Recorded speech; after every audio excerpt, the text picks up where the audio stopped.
अगं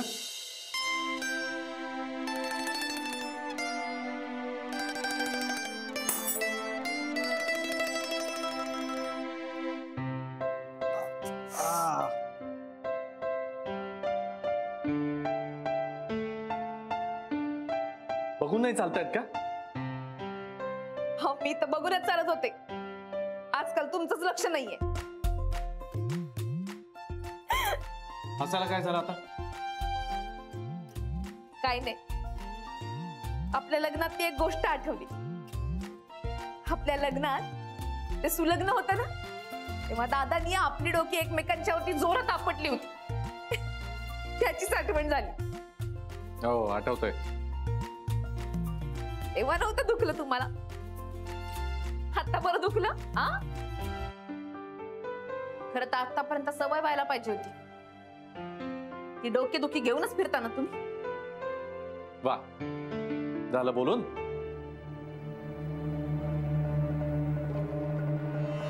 हे असले विनोद मारण्यापेक्षा जरा समोर लक्ष ठेवून चालत जा. आपटणार नाहीस कुणाला. Same to you Gary.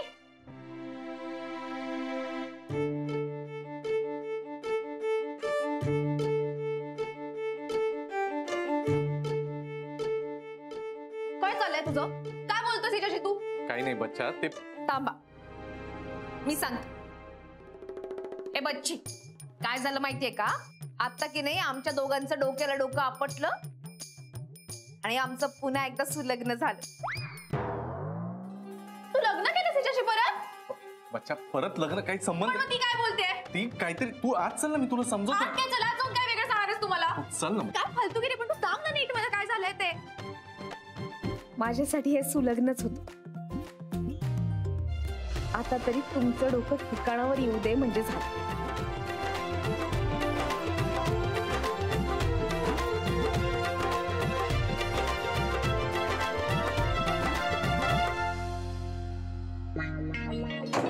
What is दिस? तुम्ही पुन्हा लग्न केलं?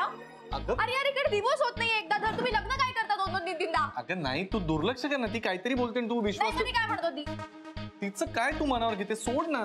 तू मला सांगा आधी ती काय म्हणत होती. मला ऐकायचं नाही. अगं बच्चा, ते सुलग्न लावतात ना आमच्या इथे, ते त्याचं ती काहीतरी म्हणत होती. व्हॉट लग्न? सुलग्न म्हणजे काय असतं? म्हणजे आपल्याकडे नवरा नवरीला भेटल्यानंतर आपण ग्रीट करतो, त्यांना शुभेच्छा देतो, बरोबर? तसं सुलग्न म्हणजे तिकडे नवरा नवरीचं डोकं आपटतात. हा म्हणजे जे सगळे लोक भेटायला येतात ते डोकं आपटून जातात? नाही नाही नाही नाही, ते नाही आपटत डोकं. ते नवरा नवरीचं डोकं एकमेकांवर आपटतात. म्हणजे ते रिच्युअल आहे ग असं. म्हणजे तुझं आणि ते गुड फॉर नथिंगचं डोकं पण आपटलेलं? हा आता लग्न झालं तेव्हा झालं होतं असं. तेव्हा तिचा स्क्रू पडला असणार आहे. मला ना इतकी चीड येते माहितीये तिची. बघितलं एक चान्स सोडत नाही मला चिडवायचा यार. अगं हो, ती चिडवते आणि तू चिडतेस. तू शांत हो बरं जरा. मी नाही शांत होणार. तू प्लीज मला ऑफिसला ने ना. तुला कितीदा सांगितलं मी. कंटाळले यार तुला सांगून सांगून. ने ना मला ऑफिसला एकदा प्लीज. आय नो बच्चा, पण आता मला काहीच करता येणार नाही कारण आता लवकरच नवीन रिक्रुटमेंट होणार आहे ना. व्हॉट? पानवलकर, ते जे नवीन जॉईन होणार आहेत त्यांची सगळी व्यवस्था बघायला मी सांगितलं होतं. झालं ते? हो रघुला सांगितलंय मी. अहो नाही, तुम्ही बघा ना. हा म्हणजे एसी व्यवस्थित आहे का, ती जागा व्यवस्थित रिनोव्हेट केली आहे का, आणि मागे व्हर्टिकल ब्लाइंड्स आहेत की नाही, हे सगळं जरा तुम्ही लक्ष देऊन बघा ना जरा प्लीज. ओके, पण सर आपण एवढी सगळी तयारी करतोय, थोडी स्पेशल आहे का? आता एवढ्या मोठ्या पोस्टवर येणारे म्हणजे स्पेशलच व्यक्ती असणार ना पानवलकर. नाही बरोबर आहे तुमचं, पण तुम्ही त्याचं नाव नाही सांगत आहात. Any surprise? कधी कधी सरप्राइजेस चांगली असतात पानवलकर. त्यातली मजा घ्यावी कधीतरी. आणि ती व्यक्ती समोर आली की कळेलच आपोआप, right? Okay sir, okay, thank you.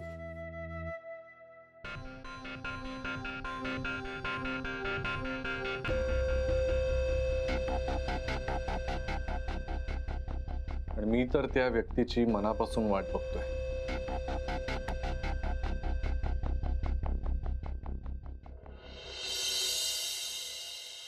May I come in?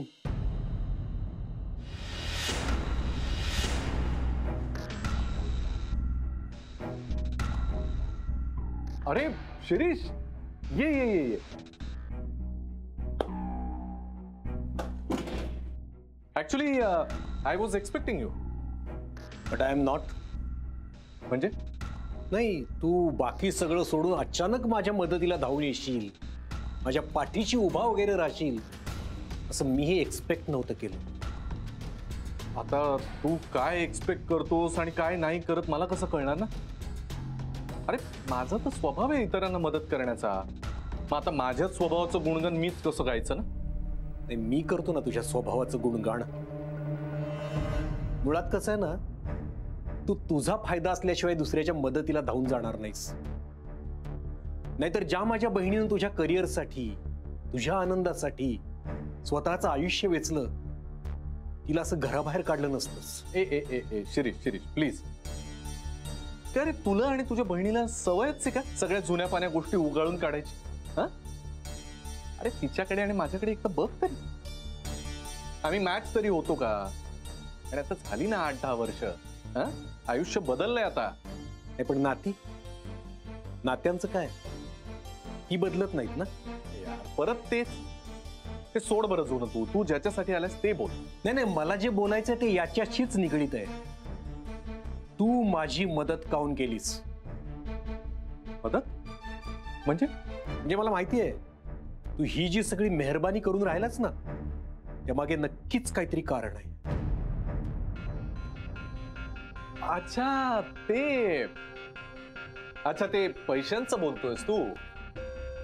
अरे काही नाही रे, तुझ्या डोक्यावरचं छप्पर वाचावं, तुझी बायको मुलं रस्त्यावर येऊ नयेत म्हणून मी छोटीशी मदत केली. That's it. शेवटी नातेवाईक आहेस तू माझा, एवढं तर मी नक्कीच करू शकतो. राईट? हे सांगायचं कारण झालं रे.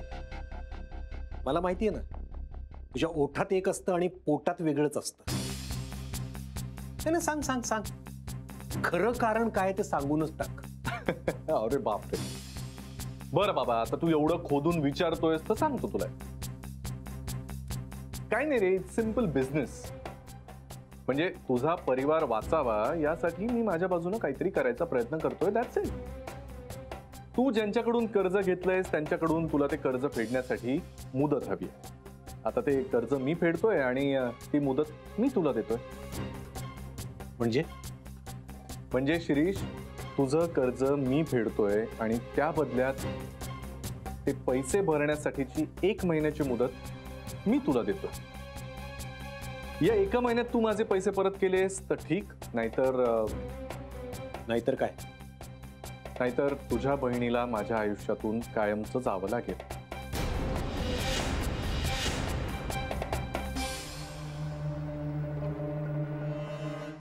या 1 महिन्यामध्ये तू जर माझे पैसे परत केलेस तर ठीक आहे, नाहीतर काय? नाहीतर तुझ्या बहिणीला माझ्या आयुष्यातून कायमचं जावं लागेल. मला वाटलंच होतं असंच काहीतरी असणार. त्याशिवाय तू माझ्या मदतीला धावून येणार नाहीस रे. अरे काय झालंय गुरुनाथ तुला? काहून असा वागून राहिलास तू? एखाद्या माणसामध्ये इतका बदल कसा होऊ शकतो? असं काय केलंय माझ्या बहिणीनं तेव्हा असं वागून राहिलास तिच्याशी तू? नाही, तिने काही वाईट नाही केलेलं. प्रॉब्लेम असा आहे की तीच वाईट आहे. गुरुनाथ, हळू. अरे ऑफिस आहे हे बघ शिरीष, शांतपणे विचार कर. शेवटी हा तुझ्या परिवाराचा प्रश्न आहे. आज ना उद्या राधिकापासून मी मोकळा होणारच आहे. तुझं काय? हा, तुझी लाडकी बहीण तुला घर मिळून देणार आहे नाही ना? त्यामुळे ऍटलीस्ट मला तरी तुझ्यासमोर दुसरा काही ऑप्शन आहे असं वाटत नाही. मला म्हणाला 1 महिन्यात पैसे परत केले नाहीत तर तो राधिकाला कधीच स्वीकारणार नाही.